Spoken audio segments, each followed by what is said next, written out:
We're back to discuss Star Wars Episode 8, and if you saw our review, we all recommended the movie. Didn't have much to talk about that wasn't spoilers, so here's the spoilers. So, talking in big plot points, obviously, we find out things like who Rey's parents are. We find out, kind of, in a way, who Snoke is. Luke doesn't die, and then he immediately dies. Leia can fly. Leia can, Leia can fly. Leia's a Jedi. Yeah. We have space wizards, yes. So, yeah, and that brings me to one of the sad things about all of this is that one of the rumors that I had heard was that they had kind of planned the trilogy as 7 was Han's movie, 8 was Luke's movie, 9 was going to be Leia's movie. And Leia flying through space was like that hint of what was to come in Episode 9 that they'll never get. I also thought when they introduced Laura Dern's character that she was like someone that they had reshot into the movie to like take on I got that feeling. Leia's role going forward, but then they killed that character too, so so I don't know. But I thought there were some good surprises. I think the whole those sections where Kylo Ren and Rey are just sort of talking to each other somehow. They don't really know how, but they can. Force connecting or something. Those like stuck out as like, why are we doing this over and over again? But then I kind of got into a little bit. It got more like, yeah, this is kind of what Jedi would do, isn't it? Like, this is how they would like talk to each other over distance and that kind of thing. I always wanted to see Luke and Leia do it at some point, but theirs was more like subtle. Like you could see that they could feel certain things between them. And that's the part that I think where like kids would start to like fall asleep because it's like they just keep talking, and for kids it's not really doing much, but for an adult there's more there. There's sort of these undercurrents and double meanings and stuff. And then when it's revealed that it's Snoke that made that happen, like beautiful. Yes. Yeah. All I could think when they were doing that was The Shining. It's like they're using The Shining to talk to one another. And I think the parallels for a lot of these things are more Return of the Jedi than anything else. It is her trying to redeem him and him killing his master. So I guess I don't know if I don't know if he had a real good plan about the entire situation. He just kind of spur of the moment like who didn't have a good plan? Kylo Ren. Or Snoke. No one had a good plan in the situation, realistically.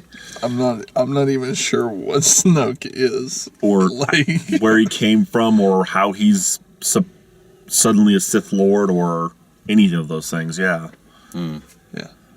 And maybe we don't need to know. I mean... We'll get, sidebar material. We've got plenty of stuff in the movie to talk about. There'll be comics or something.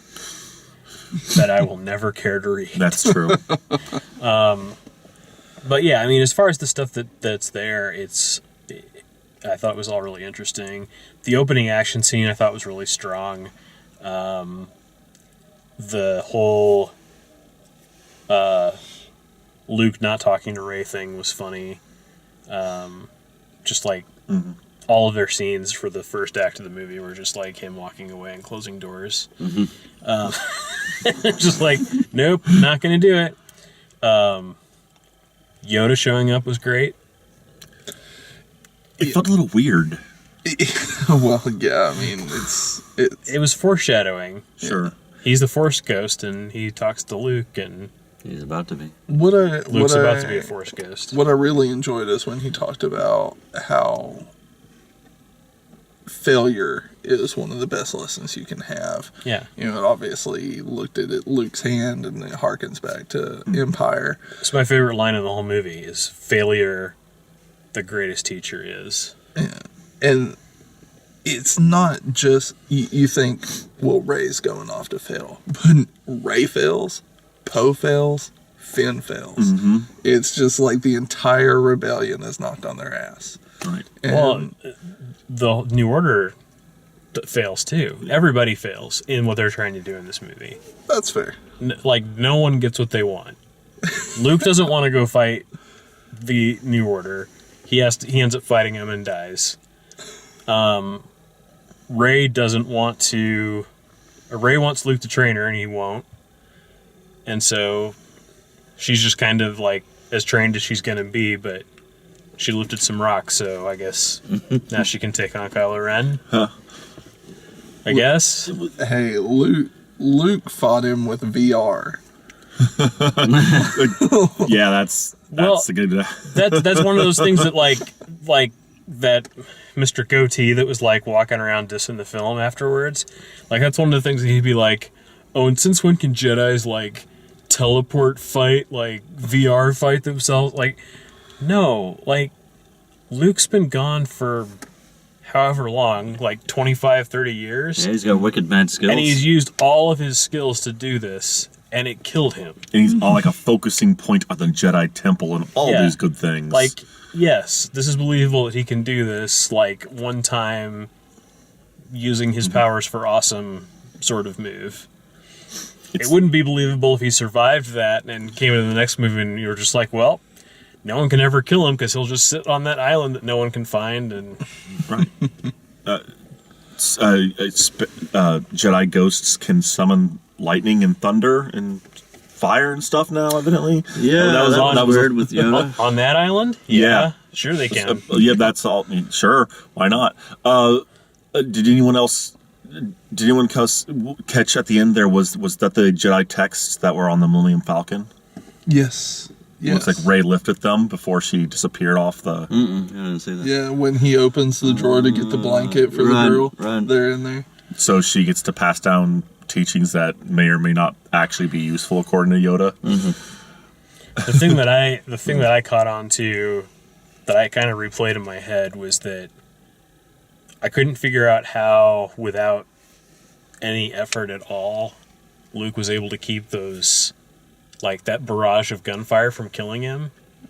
But it's because he wasn't there. Right. Yeah. That was kind of cool. I had figured that much, but I dispelled that thought when I noticed everyone else in the room could see Luke too.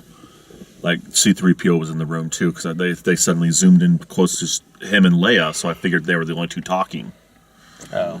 But who knows? So the Snoke Kylo thing I don't get, because I thought the whole point of Kylo being the way he is because Snoke was manipulating him, and then Snoke dies and Kylo's still an asshole. So I'm not like 100% sold on So that whole Kylo's thing. philosophy, his philosophy, what he learned in The Force Awakens, and he learns it in The Force Awakens, but he doesn't really take it on board until Snoke basically like shows him what a like easy mark he is. He basically rubs it in his face that like he can manipulate him to do whatever he wants.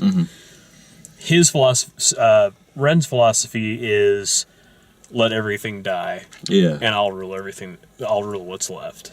Right. And that's his offer to Rey is like, we can be the last, Kind of like the the Darth last Vader, Luke Skywalker offer. Yeah, it's like In Empire. but he actually is like, we're not going to be Jedi, we're not going to be Sith, we're just going to be. he mentioned it. He's A like, new order. you can't hold on to the past and become what you're meant to be. So I actually liked what happened with the Kylo Ren turn. I guess you'd call it a double turn. He through the first movie and the first half of this one, he's very conflicted, and through linking his mind with Rey, it has an effect on him that he becomes solid in his resolve, and that's what Snoke is talking about. He doesn't see the turn coming because he sees that Kylo Ren has finally made his decision and his full dark side, but he has no idea that of the other machinations going on. Yeah. And it takes Rey. It takes Rey's trying, like, pure attempt to bring him to the light side to really kind of force him into that. To fortify that position, to define what he. Yeah. Otherwise, he's just following orders and I thought that was beautiful. just doing what Snoke said. Yeah. I also thought there's another weird aside. When they were telling the story of Kylo Ren leaving the Jedi Academy or the Jedi Temple, he took some of the students with him, and I'm thinking those might have been the elite guards there at Snoke's palace because they were going one-on-one, mano-a-mano, more or less with a Jedi Master, more or less. Mm-hmm. So, otherwise, where else did they go? I don't know. Yeah, I mean, I heard that too. That's not something I'm really reading a lot into as far as those are characters that we are concerned about or that we're going to hear more about. Like, they could just as easily have all gone to Snoke and Just Kylo Ren was the only one that survived. right. There were a lot of things that happened in Force Awakens that in this movie turned out a little bit different than what you thought they were going to be. When Rey first gets the lightsaber and she has all those visions, one of the visions she sees is Luke in his destroyed temple amongst all the dead bodies, and then behind him Kylo Ren in his full Kylo Ren gear and like 5 Jedi soldiers or Sith soldiers behind him. I remember that. And then you actually find out what happens at the Jedi Temple is completely different than that. So I don't know if that was misleading or just the confusion of all her visions or what, but it was interesting to see that disconnect and how what we initially thought was going to be the case of just Kylo Ren being an evil person. Yeah, and that's something that, like, when you're dealing with this giant film franchise, and, like, they do their best to, like, deal with continuity and all that stuff with the new trilogy. Like, they've got a whole team that their whole job is, like, knowing everything about everything in Star Wars for the scriptwriters to ask and all that. There's still the potential for something to fall through the cracks once in a while, or for you to read into something that they didn't really intend. Sure. But then if you showed it to them, they would be like, oh, yeah, you're right. We kind of do need to shore that up somehow. And, you know, maybe with J.J. Abrams coming back for number 9, it'll be more of a, you know, they sort of rhyme, they echo. It's like a poem, like poetry. They rhyme. Sorry, that's a famous George Lucas quote. I really do love the evolution of Rilo Kylie. Rilo Kiley, yes. Kylo Ren as a character from the standpoint of him being very much like a Skywalker. He's started out extraordinarily whiny in the first film, it felt like, and has kind of, as he grows his resolve and becomes more sure of his position. And I mean, who here doesn't believe that he's the supreme leader of the New Order now? Right. Like, he is. Yeah. Like, he is the Snoke now. The Snoke thing still bothers me because, I mean, he was so freaking powerful, and then that quick, I'm still processing And that. then we you know, Darth it's like- Mauled him. Because when Kylo Ren at the, like, towards the beginning of the film, when he almost has a go at him, and then he just puts him down like that, you know, I was like, that's going to be a lot harder than Oh that. no, I mean, the but- way that scene is so perfect because Kylo Ren is feeding him the exact information he wants him to know. Yeah. I've made my decision. I'm going to kill my enemy. I'm going to do it by turning on this lightsaber and moving it like this. Yeah. And that's exactly what he does. Yeah. And Snoke is just like, he's too blinded by his own ego to see it. Right. Well, yeah, it's, the stuff he was saying was like so like overconfident. Like the downfall of like every Jedi and Sith is hubris. Also, Snoke. I love the Hugh Hefnerness of him just sitting there throwing a robe. He's just in a bathroom, like, yes. I like that we find out that he's like actually like 8 or 9 feet tall and not like 70 feet tall like he was in The Force Awakens. Yeah. Which it would have been even more hilarious if he was like even bigger and they go and see him and he's just like on this planet and he's like, well, what do you have to tell me? He's having an entire tree as a snack or something like Yeah. that. That shot where Rey's being like force floaty tortured or whatever. Like when I saw that flash in the trailer, it looked like he was tiny in the background. I didn't realize she was up in the air, so I thought maybe it was the opposite. He was like 3 feet tall. Doing a lot. They're playing a lot with He's like a perspective. cat sized.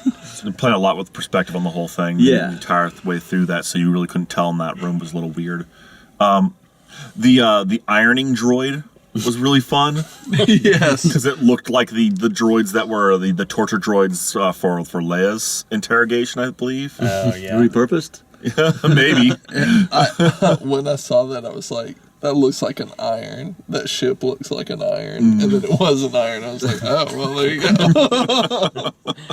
Spaceballs the laundromat. She's gone from suck to blow. All right. We've done it. We've discussed it. If you like the way we do these, please like the video, subscribe, check out all the written and video reviews at dalemaxfield.com, and thanks for watching.